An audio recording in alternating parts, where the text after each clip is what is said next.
अस्सलाम वालेकुम। इस वीडियो में हम डिस्कस करेंगे केमिस्ट्री ऑफ न्यूक्लियोटाइड्स के बारे में।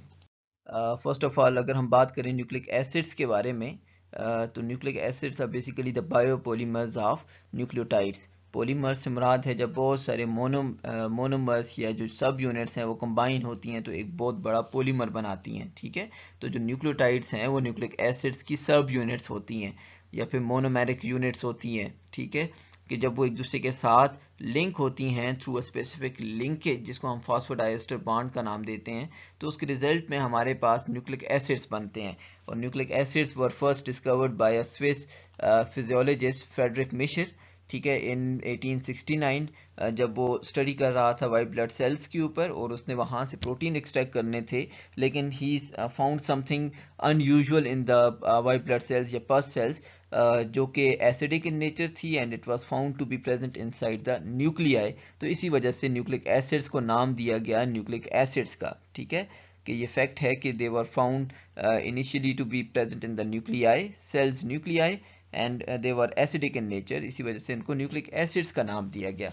लेकिन अब हम जानते हैं कि nucleic acids are not only present inside the nuclei, they are also present inside the cytoplasm. Cytoplasm में जिस तरह से आरएनए की फॉर्म में पाए जाते हैं या राइबोसोम्स की फॉर्म में पाए जाते हैं, ट्रांसफर आरएनए की फॉर्म में पाए जाते हैं। ठीक है, या राइबोसोमल आरएनए आप कह सकते हो। उसके अलावा ये माइटोकॉन्ड्रिया के अंदर पाए जाते हैं, माइटोकॉन्ड्रिया, उसके अलावा क्लोरोप्लास्ट के अंदर पाए जाते हैं। ठीक है, और ये भी याद रखिएगा कि माइटोकॉन्ड्रिया और क्लोरोप्लास्ट का अपना जीनोम होता है। ठीक है, एंडोसिम्बियोटिक थ्योरी इसको एक्सप्लेन करती है कि किस तरह से उन्होंने अपना जो है वो जीनोम एक्वायर किया। उसके बाद है जी, अगर हम डिस्कस करें कि न्यूक्लिक एसिड्स की सबसे जो प्राइम इंपॉर्टेंस है वो क्या है, कि जितने भी जो बायोमॉलिक्यूल्स हैं, like carbohydrates, like lipids, like proteins, ठीक है, सिर्फ और सिर्फ न्यूक्लिक एसिड्स के पास एक एबिलिटी है कि वो अपने आप को रेप्लिकेट कर सकते हैं। रेप्लिकेशन से मुराद ये है कि अगर मैं यहाँ पे एक डीएनए का स्ट्रैंड बनाऊं, DNA as we all know कि डीएनए इज डबल स्ट्रैंडेड, तो ये दो स्ट्रैंड्स मैंने बनाए, तो ये दोनों स्ट्रैंड्स वाला एक जो डीएनए है, it has the ability to replicate itself, ये अपनी एक एग्जैक्ट कॉपी बना सकता है। इस तरह से इसने एक अपनी एग्जैक्ट कॉपी बना ली।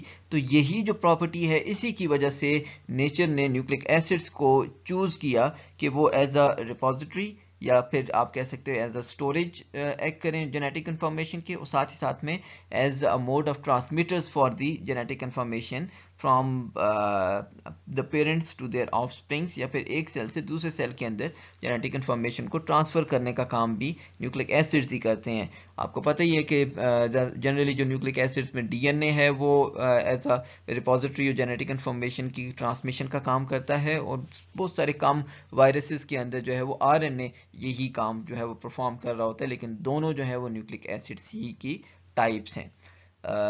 मूविंग ऑन फर्दर, जो प्राइम इंपॉर्टेंस की अगर हम बात करें, तो सेल जो है वो एक ऑर्गेनिज्म के अंदर जितनी भी सेल्स होते हैं वो समवॉट एक दूसरे के एग्जैक्ट रेप्लिकाज होते हैं, या रेप्लिकाज इसी वजह से होते हैं कि सेल्स के पास इंफॉर्मेशन होती है कि वो अपने एग्जैक्ट कॉपीज बना सकें, या फिर न्यू जो सेल्स बनाते हैं वो बिल्कुल अपनी एग्जैक्ट कॉपीज के की फॉर्म में बनाते हैं।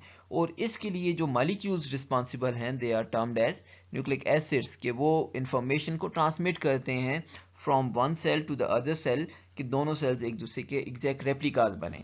और जब हम यहाँ पर बात कर लेते हैं जीनोम या टोटल डीएनए की, जीनोम या फिर टोटल डीएनए से मुराद है किसी भी सेल के अंदर उसका जो टोटल डीएनए मौजूद है, ठीक है, जो कि एक मॉलिक्यूलर फाइल के तौर पे एक्ट करता है। अब मॉलिक्यूलर फाइल से मुराद ये है कि इस फाइल के अंदर एक ऑर्गेनिज्म की तमाम जो एक्टिविटीज़ हैं उनकी प्रोग्रामिंग हुई हुई है। अब वो एक्टिविटीज़ कौन कौन सी है? मेंटेनेंस की एक्टिविटीज़, जो डिफरेंट प्रोसेसेस हैं उनको मेंटेन करने की, या लाइव प्रोसेसेस को मेंटेन करने की, डेवलपमेंट की एक्टिविटीज़, जो ग्रोथ हो रही है उसकी एक्टिविटीज़, रिप्रोडक्शन की एक्टिविटीज़, और इवन डेथ की जो एक्टिविटीज़ है, जो सेल की जो आपने पढ़ा होगा एपोप्टोसिस की जो एक्टिविटीज़ हैं, कि जो एक प्रोग्राम सेल डेथ होती है वो सारी की सारी जीनोम या टोटल डीएनए के अंदर इनकोडेड होती है, ठीक है। तो हम ये कह सकते हैं कि न्यूक्लिक एसिड्स स्पेसिफिकली जो डीएनए है या in DNA in particular it acts as the informational molecules, ठीक है, कि उनके जो प्राइमरी स्ट्रक्चर है, प्राइमरी स्ट्रक्चर से मुराद ये है कि जो न्यूक्लियोटाइड का जो सीक्वेंस ऑफ न्यूक्लियोटाइड्स है, एडेनिन, गुआनिन, थायमिन, साइटोसिन का जो सीक्वेंस है उसके अंदर एनकोड हुआ है जो सारी डायरेक्शंस, ठीक है, इनकोड हुई हैं, जो कि अल्टीमेटली जो है वो लीड करती हैं मेटाबॉलिक एक्टिविटीज़ को, ग्रोथ को, डेवलपमेंट को, रिप्रोडक्शन को, इवन डेथ को, ठीक है। तो अब अगर हम बात करें डीएनए के बारे में, उसकी प्राइम इंपॉर्टेंस क्या क्या है, तो वो बेसिस ऑफ हेरिडिटी है कि जो इन्फॉर्मेशन को जो एक तो रिजर्व बैंक भी है और साथ ही साथ में ट्रांसमिट भी करता है इन्फॉर्मेशन को। उसके अलावा डिफरेंट जो स्पीशीज़ होती है उनकी आइडेंटिटी को मेंटेन करता है, ठीक है। और डीएनए फिर आपको पता ही है कि ऑर्गेनाइज्ड होता है जीन्स के अंदर, और जीन एक स्पेसिफिक पार्ट ऑफ डीएनए होता है जो कि क्या बना सकता है, प्रोटीन सिंथेसाइज करता है। और वो प्रोटीन डिपेंड करता है कि वो प्रोटीन फिर वो फंक्शनल रोल प्ले करती है या फिर वो स्ट्रक्चरल रोल्स प्ले करती है, ठीक है। अगर वो स्ट्रक्चरल रोल प्ले करेगी तो बॉडी का कोई ना कोई स्ट्रक्चर बनाएगी, कुछ सेल का कोई एक स्ट्रक्चर बना रही होगी, ठीक है। और अगर वो फंक्शनल रोल प्ले करेगी तो वो कोई एंजाइम के तौर पे करेगी, और वो जो एंजाइम्स हैं वो फिर किसी एक केमिकल रिएक्शन को कैटेलाइज कर रहे होंगे या उसको रेगुलेट कर रहे होंगे। तो ये याद रखिएगा आप लोग, ठीक है। और इन सब के दरमियान में आरएनए एक इंटरमीडिएटरी रोल प्ले कर रहा होता है। तो यहाँ पर फिर हम बात करते हैं सेंट्रल डोगमा ऑफ लाइफ की। सेंट्रल डोगमा ऑफ लाइफ या central dogma of biology, central dogma of cytology, किसी भी चीज़ का आप सेंट्रल डोगमा लेंगे कि जिसके अराउंड जो लाइफ है वो बेस कर रही है, वो यही है कि DNA has the ability to transcribe itself into a single stranded molecule that is termed as mRNA, कि डीएनए से mRNA बनता है और फिर mRNA ट्रांसलेट होता है प्रोटीन्स के अंदर, और ये प्रोटीन फिर स्ट्रक्चरल और फंक्शनल रोल्स प्ले कर रहे होते हैं, ठीक है। और यहाँ पर रिप्रेजेंट किया गया है कि डीएनए से दोबारा से डीएनए बन सकता है through a process that is termed as DNA replication, या फिर डीएनए आरएनए से डीएनए भी बन सकता है, that is termed as reverse transcription. ये वायरसेस के अंदर होता है, रेट्रोवायरसेस के अंदर प्रोसेस होता है, लेकिन जनरली डीएनए से आरएनए और आरएनए से प्रोटीन्स बनते हैं। RNA because of its instability has got an intermediate role, ठीक है। आरएनए अनस्टेबल होता है तो उसने एक इंटरमीडिएट रोल जेनेटिक इंफॉर्मेशन को पास ऑन करने का वो एक्वायर कर लिया है थ्रू आउट एवोल्यूशन। उसके बाद हम बात करते हैं जी टाइप्स ऑफ न्यूक्लिक एसिड्स के बारे में। तो न्यूक्लिक एसिड्स की टू टाइप्स होती हैं, one is DNA and other one is RNA. DNA is the abbreviation of deoxyribonucleic acid that is found within the cell nucleus, or that is also found in the mitochondria and chloroplast, और ये storage और transfer of genetic information के तौर पे act करता है, ठीक है, कि एक सेल से दूसरे सेल के ऊपर पास ऑन होता है during cell division. Whereas RNA is the abbreviation of ribonucleic acid, and we will discuss later on कि what is the difference between deoxyribonucleic acid and ribonucleic acid, ठीक है। और ये तकरीबन हाँ तमाम पार्ट्स के अंदर मौजूद होता है सेल के डीएनए के अंदर, उसके साइटोप्लाज्म के अंदर, ठीक है। और इसका प्राइमरी फंक्शन होता है प्रोटीन को सिंथेसाइज करना। आरएनए 3 डिफरेंट टाइप्स का होता है, messenger RNA, transfer RNA, ribosomal RNA. तीनों जो हैं वो इन्वॉल्व होते हैं प्रोटीन सिंथेसिस या फिर ट्रांसलेशन के अंदर। तो यहाँ पे एक जनरल स्केच बनाया गया है दोनों को डिफरेंशिएट करने के लिए, डीएनए को और आरएनए को डिफरेंशिएट करने के लिए। तो डीएनए के अंदर जो शुगर होती है वो डीऑक्सीराइबोज होती है, आरएनए के अंदर राइबोज होती है। और बेसिस में अगर हम डिफरेंस देखें तो DNA has got thymine as a pyrimidine base and RNA has got uracil as a pyrimidine base. अब अगर हम बात करें जी कि न्यूक्लिक एसिड्स के जो बिल्डिंग ब्लॉक्स जिसके बारे में हमारा मेन टॉपिक है, तो they are termed as nucleotides. अब न्यूक्लियोटाइड्स जो हैं वो पॉलीमर्स जब बनाते हैं तो न्यूक्लिक एसिड्स बनते हैं, ठीक है। और अगर हम इनके कंपोनेंट्स की बात करें, जो कंपोनेंट्स ऑफ न्यूक्लियोटाइड्स की अगर हम यहाँ पर बात करें, यहाँ पर न्यूक्लियोटाइड्स होगा, तो nucleotide has got 3 components, a 5 carbon sugar that is termed as pentose, a monosaccharide, ठीक है, then it has got a phosphate group, and then it has got heterocyclic bases, हम इन तीनों को जो है वो इंडिविजुअली डिस्कस करेंगे आगे। यहाँ पे एक जनरल स्केच बनाया गया है तमाम का कि जो आपके पास 5 कार्बन शुगर है दोनों फॉर्म्स, राइबोज और deoxyribose, then we have the phosphate group या that is derivative of phosphoric acid, ठीक है। उसके बाद हमारे पास जो बेसिस हैं पायरामाइडीन्स एंड प्योरीन्स और उनकी जो डिफरेंट टाइप्स हैं, और यहाँ पे कुछ बताया गया है कि किस तरह से उनकी लिंकेज होती है, ठीक है। तो हम इनको जनरली डिस्कस भी करते हैं आगे। अब जो न्यूक्लियोटाइड्स हैं they are composed of nucleoside and phosphate, nucleoside plus phosphate, ठीक है। अब जो न्यूक्लियोसाइड होता है that is composed of nitrogenous base and sugar. तो हम ये कह सकते हैं कि न्यूक्लियोटाइड्स के जो 3 कंपोनेंट्स हैं, nitrogenous bases, sugar and phosphate, उसमें nitrogenous bases plus sugar they form a nucleoside. यहाँ पर गिवन भी है कि nucleoside it has got a 5 carbon sugar, then it has got a nitrogenous base, तो ये न्यूक्लियोसाइड बन गया, ठीक है। और जब इसके साथ कंडेंस हो जाता है एक फॉस्फेट या एक एस्टर लिंकेज बन जाती है जो आपके फॉस्फेट की, तो उसके बाद रिजल्ट में हमारे पास बन जाता है न्यूक्लियोटाइड जिसके 3 कंपोनेंट्स हैं, पहला नाइट्रोजनस बेस, दूसरा द 5 कार्बन शुगर और तीसरा हमारे पास फॉस्फेट। अब अगर हम नाइट्रोजनस बेसिस की बात करें तो नाइट्रोजनस बेसिस ऑर्गेनिक मॉलिक्यूल्स होते हैं जिनके अंदर एक नाइट्रोजन एटम मौजूद होता है और केमिकल प्रॉपर्टीज ऑफ बेस रखते हैं, ठीक है। नाइट्रोजनस बेसिस को याद रखिएगा, they are organic molecules which have got 1 or 2 nitrogen atoms, ठीक है, और उनके अंदर केमिकल प्रॉपर्टीज होती हैं बेस की। अब ये जो केमिकल प्रॉपर्टीज हैं या फिर हम इनको नाइट्रोजनस बेसिस क्यों कहते हैं, तो इस वजह से कहते हैं कि जो नाइट्रोजन रिंग के अंदर मौजूद होता है इसके ऊपर एक लोन पेयर मौजूद होता है, इलेक्ट्रॉन पेयर, ठीक है। और ये जो इलेक्ट्रॉन पेयर है ये एक्सेप्ट कर सकता है जब भी सोल्यूशन फॉर्म में होता है, तो ये एक्सेप्ट कर सकता है प्रोटॉन्स को, हाइड्रोजन आयंस को, और बेस की जो हम एक डेफिनेशन करते हैं कि वो प्रोटॉन एक्सेप्टर्स होते हैं। तो इसी वजह से नाइट्रोजन कंटेनिंग रिंग्स को या प्योरीन्स और पायरामाइडीन्स को जो बेसिस का नाम दिया जाता है, नाइट्रोजनस बेसिस कहा जाता है। याद रखिएगा जो नाइट्रोजन है वो लोन पेयर ऑफ इलेक्ट्रॉन्स की वजह से एक्सेप्ट कर सकता है प्रोटॉन्स को, और वो जो प्रोटॉन की एक्सेप्टेंस की वजह से they are termed as bases, ठीक है। और अगर हम जनरल इनके बारे में बात करें कि सिंगल या सिंगल टर्मिनोलॉजी यूज करना चाहें नाइट्रोजनस बेसिस के लिए, तो that single terminology is they are termed as aromatic heterocyclic compounds, ठीक है। हेट्रोसाइक्लिक से मुराद यह है कि जो साइक्लिक रिंग है इनके अंदर उसमें सारे कार्बन्स मौजूद नहीं है, हमारे पास कुछ एटम्स अदर देन कार्बन भी मौजूद हैं। फॉर एग्जाम्पल नाइट्रोजन जो यहाँ पे मौजूद है that is other than carbon, तो इसी वजह से हेट्रोसाइक्लिक, अगर सारे कार्बन होंगे तो हम इसको कहते हैं होमोसाइक्लिक कंपाउंड्स।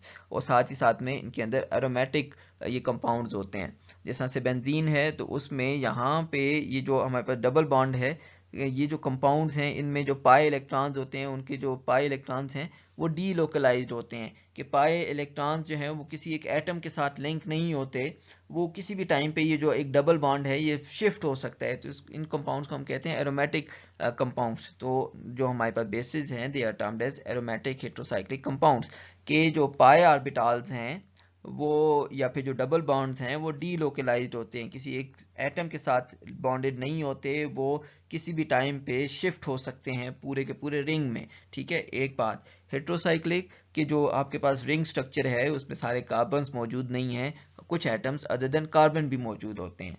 तो हमारे पास 2 टाइप्स हैं नाइट्रोजनस बेसिस की, प्योरीन्स एंड पायरामाइडीन्स।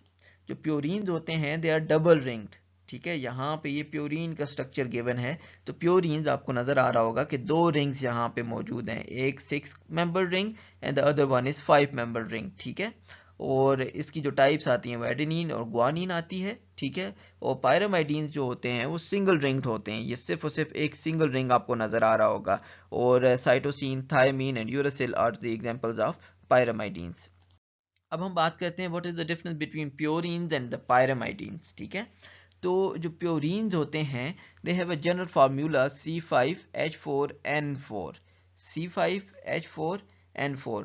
अब हम देखते हैं कि अगर यहाँ पे देखा जाए तो आप देख सकते हैं कि एक कार्बन, दूसरा कार्बन, तीसरा कार्बन, चौथा कार्बन और ये पांचवा कार्बन C5। और यहाँ पे अगर हम N4 की बात करें तो 2, एक N, दूसरा N, तीसरा N और ये चौथा N, ये 4 N और उसके अलावा 4 ही hydrogen, single hydrogen, the second hydrogen, the third hydrogen and the fourth hydrogen. तो C5H4N4 इनका जनरल फार्मूला होता है, ठीक है। और ये 9 मेंबर रिंग स्ट्रक्चर है। आप ये कह सकते हो कि आपके पास रिंग्स होते हैं, 2 rings, 1 6-member ring that is pyrimidine. This is fused with an 5-member ring that is imidazole. ये फ्यूज्ड होता है एक 5-member ring के साथ जिसको हम अमीडाजोल का नाम देते हैं। अमीडाजोल का जनरल फार्मूला होता है C3N2H4, ठीक है। तो ये आपके पास एक रिंग स्ट्रक्चर है जिसमें 5 मेंबर रिंग होते हैं, 3 कार्बन होते हैं उसमें और 2 नाइट्रोजन होते हैं, जो यहाँ पर गिवन है। मैं इसको ज़रा ग्रीन से हाईलाइट कर देता हूँ।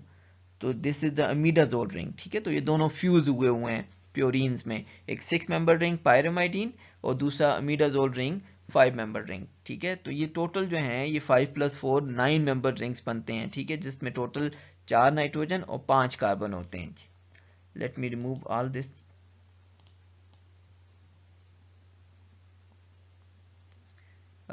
ताकि हम इसको ज़रा क्लियरली अंडरस्टैंड कर सकें। तो हमारे पास अब पायरामाइडीन जो है वो 6 मेंबर रिंग होता है। 6 member ring is termed as pyrimidine और उसमें 4 कार्बन होते हैं, 2 नाइट्रोजन होते हैं, ठीक है। तो पायरामाइडीन।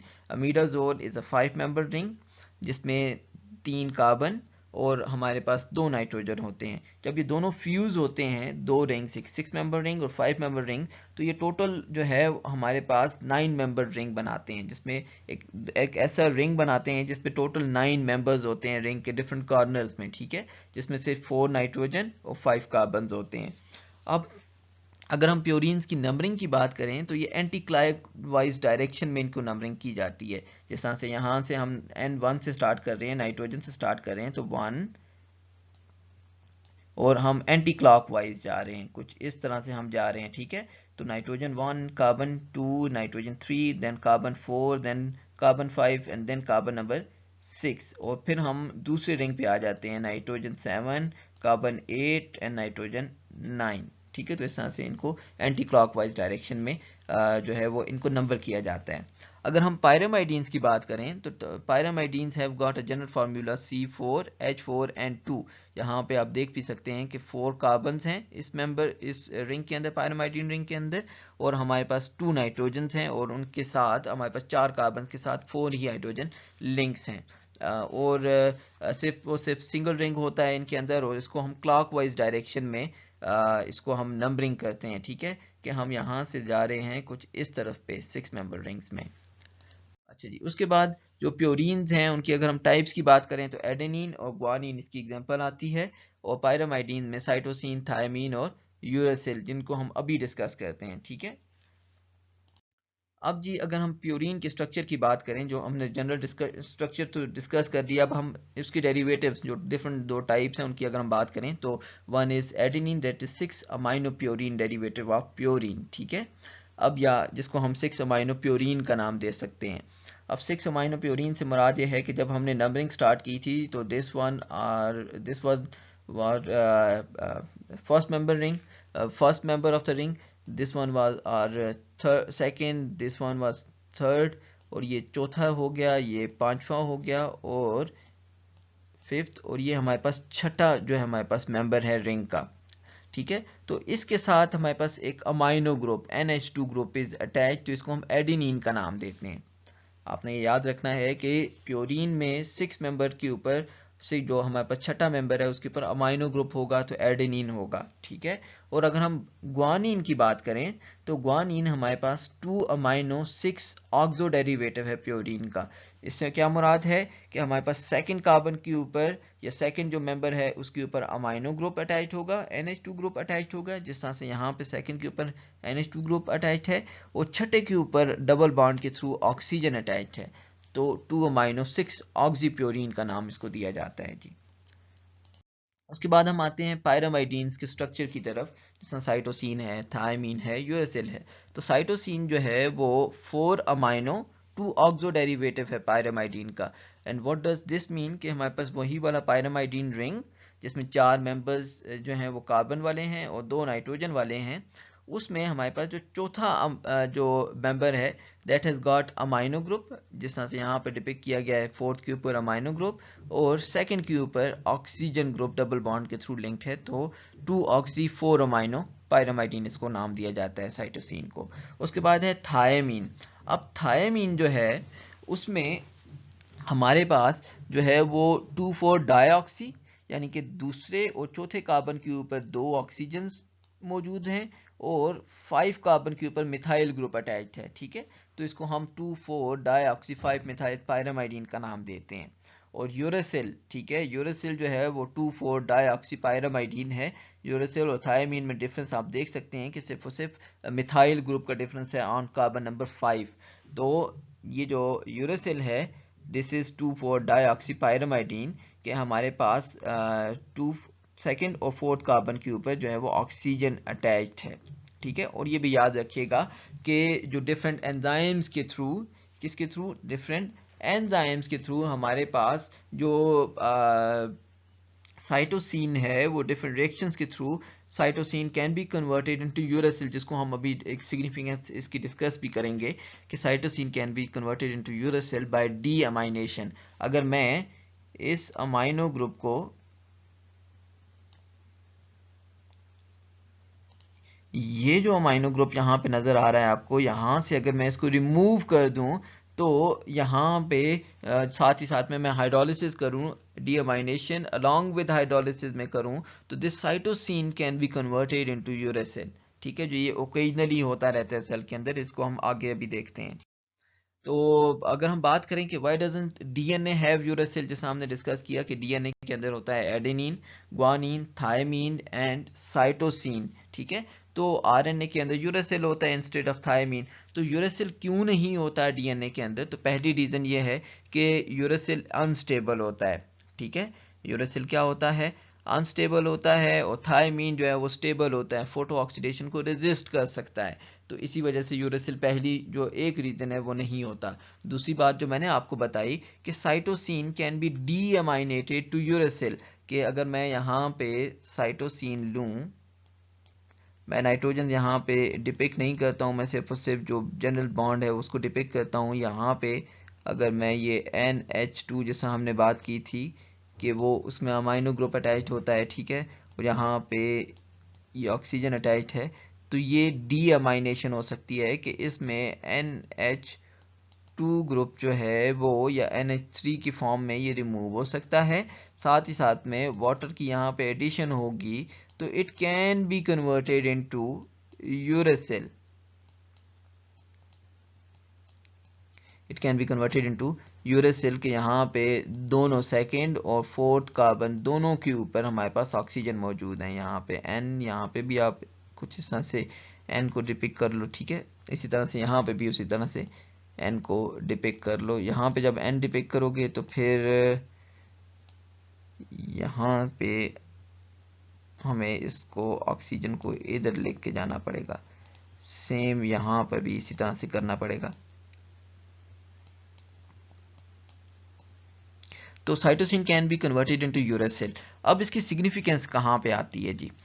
हमारे जो ह्यूमंस हैं या जितने भी जो हमारा जीनोम है उसमें ये जो वेरिएशंस आती रहती हैं कि जब भी रेप्लिकेशन वगैरह होती है तो समवट 60 से लेकर 500 टाइम्स हमारे पास जो एक जीनोम के अंदर पर डे जो है वो cytosine can be converted into uracil by deamination. ठीक है, अब होगा क्या, फॉर एग्जांपल मैं एक सीक्वेंस देता हूँ एडेनिन, ग्वानिन, साइटोसिन, और मैं थायमीन नहीं लेता, मैं यूरेसिल ले लेता हूँ, डायरेक्टली डीएनए के अंदर यूरेसिल ले लेता हूँ। ठीक है, तो अब क्या होगा कि डीएनए के अंदर एक रिपेयर मैकेनिज्म मौजूद होता है कि वो उसके अंदर एक एंजाइम मौजूद होता है जिसको कहा जाता है यूरेसिल डीएनए ग्लाइकोसाइलेज, साइलेज। अब इसका काम यह है कि जब भी यूरेसिल या साइटोसिन जिस तरह इस रिएक्शन के थ्रू कन्वर्ट हो जाए यूरेसिल के अंदर, तो ये उसको दोबारा से कन्वर्ट कर देता है उस यूरेसिल को साइटोसिन के अंदर, ठीक है। और अब अगर हम ये ले लें कि हमारे पास यूरेसिल है ही नहीं, थायमीन है ही नहीं, यूरेसिल ही है डीएनए के अंदर, तो कुछ यूं होगा कि जो एडेनिन है ये फॉर एग्जांपल कुछ इस तरह से कन्वर्ट हो गया, म्यूटेशन आ गई, एडेनिन उसी तरह से रहा, ग्वानिन भी रहा, और ये जो हमारे पास सी है it got converted into uracil, और दूसरा तो यूरेसिल था ही था। अब ये जो यूरेसिल डीएनए ग्लाइकोसाइलेजेस हैं, इनको तो नहीं पता चलेगा कि हमारे पास कौन सा जो यूरेसिल है वो कन्वर्ट हुआ है, डीअमाइनेट हुआ है, साइटोसिन से यूरेसिल में कन्वर्ट हुआ है। तो वो क्या करेंगे कि दोनों को ही दोबारा से कन्वर्ट कर देंगे साइटोसिन के अंदर, इसको भी और इसको भी साइटोसिन के अंदर। तो इस तरह से हमारे पास जो है वो म्यूटेशंस आएंगी, और ये म्यूटेशन जो है वो जनरेशन वाइज एक्यूमुलेट करती जाएंगी, एक्यूमुलेट करती करते करते करते ये फिर एक ऐसे जो है वो इसके कॉन्सिक्वेंसेज हो जाएंगे जो कि अनअवॉइडेबल होंगे। तो इसी वजह से डीएनए जो है वो एरर प्रोन ना होने की वजह से क्या होता है, उसके अंदर यूरेसिल नहीं होता, थायमीन होता है। तो जब भी साइटोसिन कन्वर्ट होता है यूरेसिल के अंदर, तो जो यूरेसिल डीएनए ग्लाइकोसाइलेज है वो सिर्फ और सिर्फ उसी यूरेसिल को साइटोसिन में कन्वर्ट करता है, क्योंकि उसके अलावा यूरेसिल तो मौजूद नहीं होता, थायमीन मौजूद होता है। So this is the reason that DNA doesn't have uracil, ठीक है। और ये जो अगर कुछ सेल्स के अंदर डीएनए यूरेसिल डीएनए ग्लाइकोसाइलेजेस ना हो, तो उसका कॉन्सिक्वेंस ये होता है कि ये जो हमारे पास म्यूटेशंस है एक्यूमुलेट होती रहती हैं, और अल्टीमेटली कुछ ऐसे हो सकता है कि जो जीसी कंटेंट है सेल का वो बिल्कुल ही ख़त्म हो जाए। अब इससे क्या मुराद है, इसको ज़रा हम यहाँ पे अगर इसको सारे को रब करके देखें, हम ये देखते हैं कि डीएनए ग्लाइकोसाइलेज नहीं है सेल के अंदर, तो what would happen.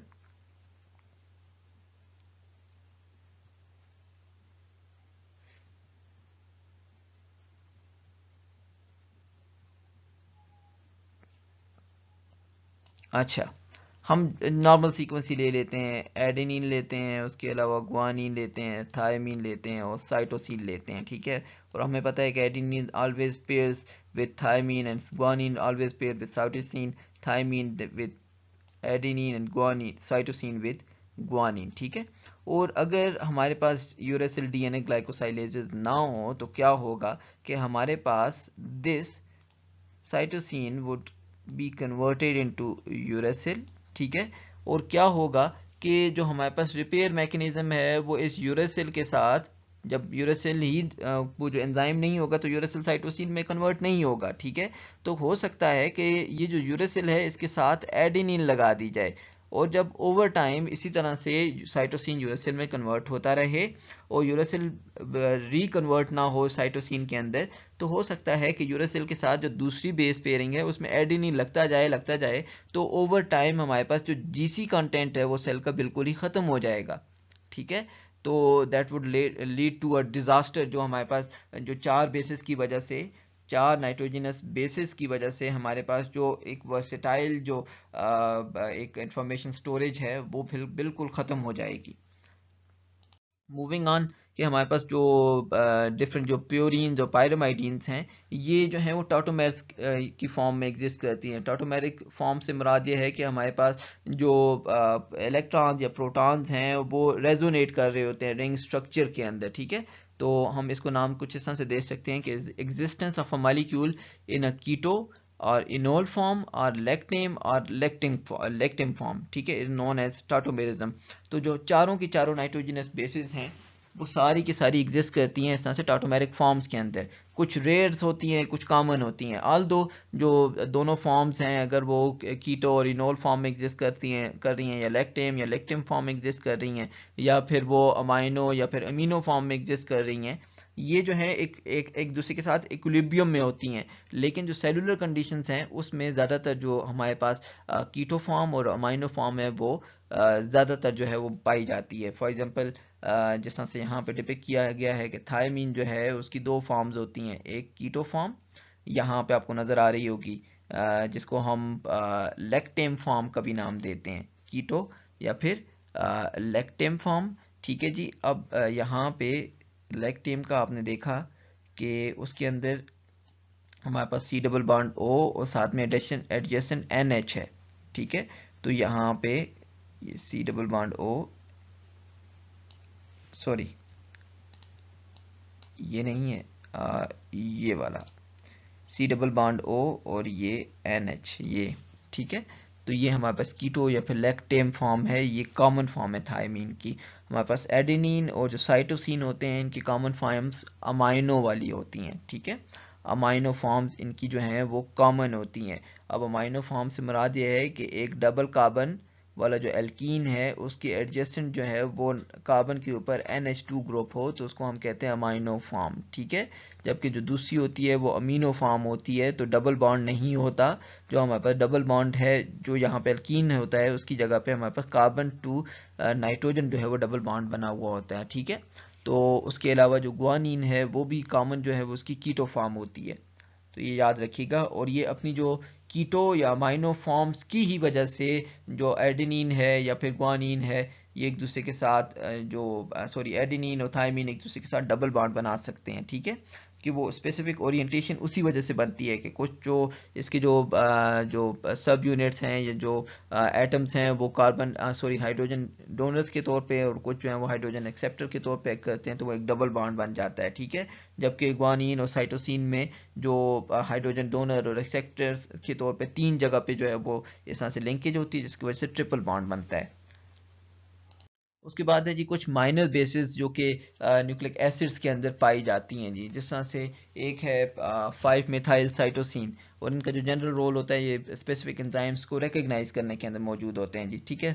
5 methyl cytosine से क्या मुराद है कि आपके पास साइटोसिन के 5वें कार्बन के ऊपर मिथाइल अटैच है, ठीक है जी। और इसको हम कह सकते हैं कि ये एक मोस्ट कॉमन जो है ना वो बेस है जो कि डीएनए के अंदर पाई जाती है, तो 5th बेस का भी नाम दिया जा सकता है डीएनए के अंदर। डीएनए के अंदर 5वीं बेस का भी नाम इसको दे सकते हैं, ठीक है। अगर हम ह्यूमंस की बात करें तो ह्यूमन जीनोम का समवट ज़्यादा से 4% से भी ज़्यादा, मोर देन 4% जो है वो जो साइटोसिन है वो एग्जिस्ट करता है 5 मिथाइल साइटोसिन की फॉर्म के अंदर, ठीक है। और ये काम क्या करती है, तो ये जीन एक्सप्रेशन को रिप्रेस करती है, यानी कि जीन एक्सप्रेशन को रेगुलेट कर रही होती है। कब रेगुलेशन करनी है, जीन एक्सप्रेस करनी है या नहीं करनी, उसको रेगुलेट कर रही होती है methylation of cytosine residues in the DNA. Then we have N6 methyl adenine, ठीक है। इससे क्या मुराद है कि जो छठा हमारे पास जो मेंबर है उसके ऊपर मिथाइल अटैच्ड है, ठीक है। एडेनिन के ऊपर जो छठा कार्बन या छठा जो कार्बन के ऊपर अमाइनो ग्रुप है उसके साथ हमारे पास क्या अटैच है, मिथाइल ग्रुप अटैच है, ठीक है। तो ये एक मॉडिफाइड प्योरीन है जो कि प्रोक्रियाट्स और प्रोटिस्ट और प्लांट्स के अंदर पाई जाती है, मैमल्स के अंदर बहुत ही रेयर या बिल्कुल ना होने के बराबर होती है, ठीक है। और ये इफेक्ट करती है डीएनए की रेप्लिकेशन को, उसकी रिपेयर को और उसकी एक्सप्रेशन को इफेक्ट कर रही होती है। Then is N6 dimethyl adenine, ठीक है, ये भी एक माइनर बेस है। फिर N4 एसिटाइल साइटोसिन, ये भी एक माइनर बेस है। सीडोयूरेसिल एक माइनर बेस है जो कि आरएनए के अंदर सबसे ज़्यादा पाई जाती है, ठीक है। सेलुलर आरएनए के अंदर ये पाई जाने वाली सबसे एक अबंडेंट जो है वो माइनर बेस है जी।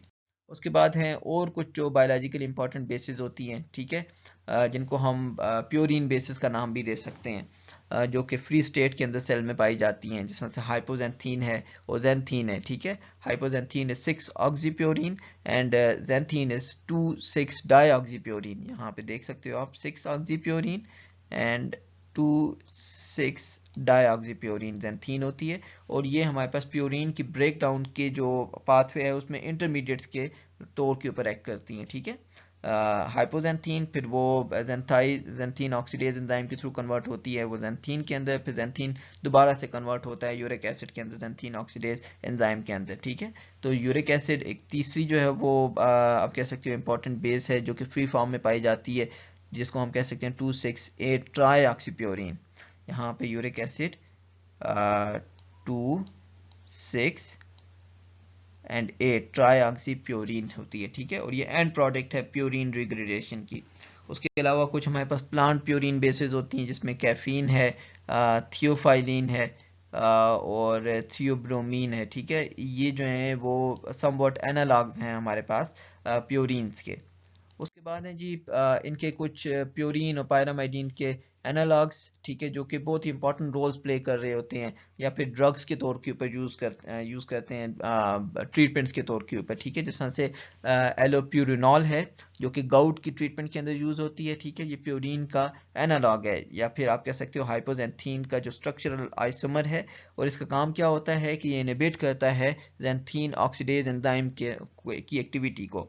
मैंने आपको बताया कि ज़ैंथीन ऑक्सीडेज एंजाइम का काम क्या है कि वो हाइपोजेंथीन को कन्वर्ट करता है ज़ैंथीन के अंदर, और फिर ज़ैंथीन को कन्वर्ट करता है यूरिक एसिड के अंदर।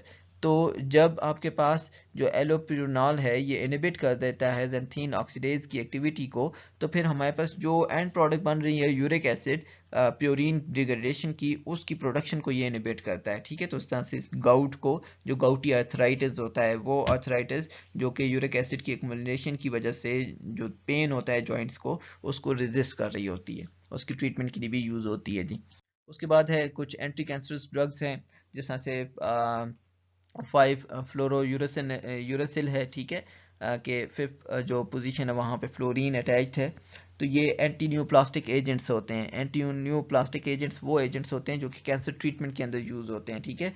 बहुत सारे सॉलिड जो ट्यूमर्स होते हैं, जैसे कॉलन ट्यूमर है, रेक्टल ट्यूमर है, जो ब्रेस्ट कैंसर है, या लिवर या फिर ओवेरियन जो कैंसर्स होते हैं, उनकी ट्रीटमेंट के लिए यूज़ होते हैं जी, ठीक है। अब ये काम क्या करता है 5 फ्लोरोयूरेसिल, कि ये एक ऐसा एंजाइम जिसको हम नाम देते हैं थायमिडाइलेट सिंथेज, उसकी एक्टिविटी को जो है वो ब्लॉक करता है। इस एंजाइम का काम क्या होता है कि वो सिंथेसाइज करता है थायमीन रेजिड्यूज को। जब थायमीन रेजिड्यूज सेल के अंदर मौजूद नहीं होंगे तो फिर डीएनए जो है वो रेप्लिकेट नहीं कर पाता। जब डीएनए रेप्लिकेट नहीं कर पाता तो फिर सेल डिवाइड नहीं करेगा, और जब सेल डिवाइड नहीं करेगा तो फिर आप जो कैंसर की एक्टिविटी है, जो अनकंट्रोल सेल डिवीजन है, उसको रेगुलेट कर सकते हो। देन इज 6 मार्केप्टोप्यूरिन, सिर्फ 6 मार्केप्टोप्यूरिन जिसको कहा जाता है जी, ठीक है। तो ये ऑटो इम्यून डिजीजेस जो होते हैं उनके कैंसर की ट्रीटमेंट के लिए यूज़ किया जाता है जी, ठीक है। आप ये कह सकते हो कि ये एक इम्यूनोसप्रेसेंट है। आपके जो इम्यून सिस्टम है, इम्यूनो सप्रेसेंट है जी, जो इम्यून सिस्टम है उसको सप्रेस करता है। देन वी हैव 8 एजागुआनिन, ठीक है। तो ये भी एक एंटी न्यूप्लास्टिक एजेंट है। Acute leukaemia, white blood cell जो कैंसर होता है उसकी ट्रीटमेंट के लिए यूज़ किया जाता है जी। अब हम बात करते हैं, जब हमने डिस्कशन कर ली अब तमाम जो आपके पास नाइट्रोजनस बेसिस के बारे में, अब हम आते हैं शुगर ऑफ न्यूक्लिक एसिड्स के बारे में, जो सेकंड कंपोनेंट है न्यूक्लियोटाइड्स का। तो हमने पढ़ा कि जो शुगर मौजूद होता है दैट इज पेंटोज शुगर या मोनोसैकेराइड। पेंटोज मोनोसैकेराइड है, 5 कार्बन शुगर है, ठीक है। और ये फ्यूरेन रिंग की फॉर्म में पाया जाता है। फ्यूरेन से मुराद है कि एक 5 मेंबर रिंग जिसके अंदर 4 मेंबर जो है वो कार्बन हो, और जो छठा जो 5वां मेंबर हो वो ऑक्सीजन हो। आप देख सकते हैं कि कार्बन नंबर 1 2 3 4 और 5वां जो है वो ऑक्सीजन है, तो इसको फ्यूरेन रिंग कहा जाता है। तो हमने पढ़ा था या डिस्कस किया था कि हमारे पास 2 तरह के जो हैं वो पेंटोज शुगर होते हैं, राइबोज एंड डीऑक्सीराइबोज। तो आरएनए के अंदर जो कि राइबोन्यूक्लिक एसिड है उसके अंदर राइबोज शुगर होता है, ठीक है। अब ये एक ऐसा राइबोज शुगर है जिसके सेकंड कार्बन के ऊपर ऑक्सीजन मौजूद होता है या फिर OH ग्रुप मौजूद होता है। जबकि डीएनए के केस में वी हैव डीऑक्सीराइबो, डी में जो डी है, डीएनए के अंदर जो डी है that is for deoxyribonucleic acid, ठीक है। तो जो डीऑक्सीराइबोज शुगर इसके अंदर मौजूद होती है, 2' डीऑक्सीराइबोज शुगर, इससे मुराद ये है कि सेकंड कार्बन के ऊपर हमारे पास ऑक्सीजन को रिमूव कर दिया है, D for removal, oxy for oxygen. तो सेकंड कार्बन के ऊपर ऑक्सीजन हैज बीन रिमूव्ड, ठीक है। तो अब हम यहाँ पे देखते हैं कि वो जो सेकंड कार्बन के ऊपर ऑक्सीजन राइबोज शुगर के अंदर मौजूद है उसका क्या कॉन्सिक्वेंस है। तो उसका जो कॉन्सिक्वेंस यहाँ पे बनता है वो ये बनता है कि because of the presence of because of the presence of the second carbon oxygen, RNA is unstable. RNA जो होता है वो अनस्टेबल होता है जी। एक तो यूरेसिल की प्रेजेंस की वजह से भी, सिंगल स्ट्रैंड होने की वजह से, ठीक है। जो RNA की अनस्टेबिलिटी है उसकी जो मेन रीज़न है वो सेकंड कार्बन के ऊपर ऑक्सीजन का होना है, ठीक है। कि जो हमारे पास सेकंड कार्बन के ऊपर ऑक्सीजन मौजूद होता है तो that is prone, yes that is susceptible to hydrolysis, ठीक है, बेस कैटालाइज्ड हाइड्रोलिसिस के अगेंस्ट वो जो है वो ससेप्टेबल है कि जब कोई भी एक NaOH सोल्यूशन या बेसिक सोल्यूशन जब भी मौजूद होता है तो ये बेस आप देख सकते हो कि अटैक कर रही है उस सेकंड कार्बन को, ठीक है, सेकंड कार्बन के ऊपर ऑक्सीजन को। तो वो जो ऑक्सीजन है वो फिर एक जो एडजेसेंट जो फॉस्फोडाइएस्टर लिंकेज है उसको टारगेट करता है। तो हमारे पास एक इंटरमीडिएट यहाँ पे बनता है, ये एक इंटरमीडिएट आप देख सकते हो, एक ट्रांजिशन स्टेट बनती है जिसमें हमारे पास एक फॉस्फेट 5 ऑक्सीजन के साथ लिंक है, 1 2 3 4 और ये 5, ठीक है। और उसके बाद फिर हमारे पास एक कंपाउंड ऐसा बनता है जिसको हम कहते हैं 2 prime 3 prime cyclic monophosphate derivative. और यहाँ पे हमारे पास ये जो लिंकेज है ये टूट जाती है और जो RNA है वो एक न्यूक्लियोटाइड से वो शॉर्टेंड हो जाता है, या फिर यहाँ वो जो एडजेसेंट फॉस्फोडाइएस्टर बॉन्ड है वो वहाँ से टूट जाता है, तो एक शॉर्टेंड RNA, ठीक है। और दूसरा हमारे पास ये डेरिवेटिव आ गया 2 प्राइम 3 प्राइम साइक्लिक मोनोफॉस्फेट, यानी कि सेकंड कार्बन और थर्ड कार्बन दोनों के ऊपर जो है वो हमारे पास फॉस्फेट जो है वो अटैच्ड है, मोनोफॉस्फेट अटैच्ड है। अब जब इसकी हाइड्रोलिसिस होती है एडिशन ऑफ वाटर की वजह से, जो अगला रिएक्शन होता है वो हाइड्रोलिसिस वाला होता है, तो हमारे पास दो तरह के डेरिवेटिव्स आ सकते हैं, या फिर 2 प्राइम डेरिवेटिव आ सकता है, ठीक है, 2 प्राइम मोनोफॉस्फेट डेरिवेटिव, या फिर 3 प्राइम मोनोफॉस्फेट डेरिवेटिव। लेकिन जो ओवरऑल इफेक्ट है ऑक्सीजन का वो ये है कि हमारे पास जो ऑक्सीजन है वो बेस की प्रेजेंस के रिजल्ट में वो हमारे पास जो RNA है उसको क्लीव कर देती है, उसकी जो बैकबोन है उसको क्लीव कर देती है। तो this is the reason for the instability of RNA। उसके बाद है जी फॉस्फेट। तो जो फॉस्फेट हमारे पास RNA में मौजूद होता है that is derive from phosphoric acid H3PO4 कि जो सेलुलर पीएच की जो कंडीशंस होती हैं उसमें फॉस्फोरिक एसिड दो प्रोटॉन्स को लूज करता है, तो वो हाइड्रोजन फॉस्फेट आयन के अंदर कन्वर्ट हो जाता है, ठीक है। और ये हाइड्रोजन फॉस्फेट आयन फिर हाइड्रोलिसिस के रिएक्शन के रिजल्ट में हमारे पास टारगेट कर सकता है न्यूक्लियोसाइड को, और यहाँ पे एक एस्टर लिंकेज बना देता है। एस्टर लिंकेज बेसिकली तो लिंकेज होती है between N acid and and alcohol, ठीक है। लेकिन यहाँ पे आपने याद रखना है कि ये जो कार्बन है इसके साथ अटैच्ड है OH, तो दिस इज एन एल्कोहल, और ये जो हमारे पास फॉस्फेट है ये एक एसिड का डेरिवेटिव है, तो इसके रिजल्ट में ये वाली लिंकेज बन जाती है RC डबल बॉन्ड OR, ठीक है। तो कार्बन की जगह पे हमारे पास फॉस्फेट आ गया, ये यहाँ पे हमारे पास R आ जाएगा, ठीक है, ये OH यहाँ से कुछ हो जाएगा और यहाँ पे हमारे पास O लिंकेज आ जाएगी, और ये R सारी की सारी लिंकेज, तो ये एक एस्टर लिंकेज है। उसके बाद है जी न्यूक्लियोसाइड की फॉर्मेशन कैसे होती है। तो न्यूक्लियोसाइड जिसके बारे में हमने डिस्कस किया था कि they are composed of pentose sugar and nitrogenous base, ठीक है। तो ये कंडेंसेशन रिएक्शन होता है 5 कार्बन मोनोसेक्राइड शुगर और एक नाइट्रोजनस बेस प्योरीन या पायरामाइडिन के अगेंस्ट, ठीक है। अब होता क्या है कि हमारे पास प्योरीन का जो नाइट्रोजन 9 है, ठीक है, वो अटैच होता है कार्बन नंबर 1 ऑफ शुगर के साथ, और जो हमारे पास पायरामाइडीन्स है उनका जो नाइट्रोजन 1 है, ठीक है, वो अटैच होता है कार्बन नंबर 1 के साथ। तो ये हम फिर किसी एक वीडियो लेक्चर में डिस्कस भी कर लेंगे, लेकिन यहाँ पे प्योरीन का जो है वो डिपिक्ट किया गया है कि नाइट्रोजन 9 जो मीडाजोल वाला है वो अटैच्ड है कार्बन नंबर 1 के साथ, ठीक है। तो इसके रिजल्ट पे हमारे पास न्यूक्लियोसाइड बनता है, कंडेंसेशन रिएक्शन हो रहा है या हाइड्रेशन रिएक्शन हो रहा है जिसमें वाटर रिमूव हो रहा है। हाइड्रेशन या कंडेंसेशन वाटर के रिमूवल को कहा जाता है, ठीक है। तो अगर हम इनके नॉमेनक्लेचर की बात करें कुछ, तो जो हमारे पास पायरामाइडीन न्यूक्लियोसाइड्स होते हैं they end with a suffix that is termed as idine, जिस तरह से साइटिडीन है, थाइमाइडीन है और यूरिडीन है आइडीन के साथ, और जो प्योरीन्स हैं वो ओसीन सफिक्स के साथ जो है वो एंड होते हैं, जैसे एडिनोसिन है, गुआनोसिन है। और अगर हमारे पास DNA होगा, ठीक है, तो हम उसमें जो प्रीफिक्स है वो डीऑक्सी लगा देंगे, जैसा डीऑक्सी थाइमाइडीन है, डीऑक्सी साइटिडीन है, डीऑक्सी गुआनोसिन है, डीऑक्सी एडिनोसिन है, ठीक है। उसके बाद हम आते हैं जी न्यूक्लियोटाइड फॉर्मेशन की तरफ। तो न्यूक्लियोटाइड फॉर्मेशन में जैसा अभी हमने डिस्कस किया कि जो फॉस्फेट है वो अटैक करता है कार्बन नंबर 5 के ऊपर अटैच OH ग्रुप को, और वहां पे बना देता है फॉस्फो एस्टर लिंकेज, जिसकी बात मैं कर रहा था RC डबल बॉन्ड OR, ठीक है। तो ये भी एक कंडेंसेशन रिएक्शन है, वाटर रिलीज हो रहा है। पीछे जब मैंने वहाँ पे वाटर की एडिशन की बात की अगर, तो उसको करेक्ट कर लीजिएगा कि वाटर यहाँ पे रिलीज हो रहा है, ठीक है। और इसकी नेमिंग हम कुछ इस तरह से करते हैं कि हम एट द एंड जो है वो 5' मोनोफॉस्फेट लगा देंगे, ठीक है। कि फॉर एग्जांपल एडिनोसिन था तो एडिनोसिन 5' मोनोफॉस्फेट, ठीक है।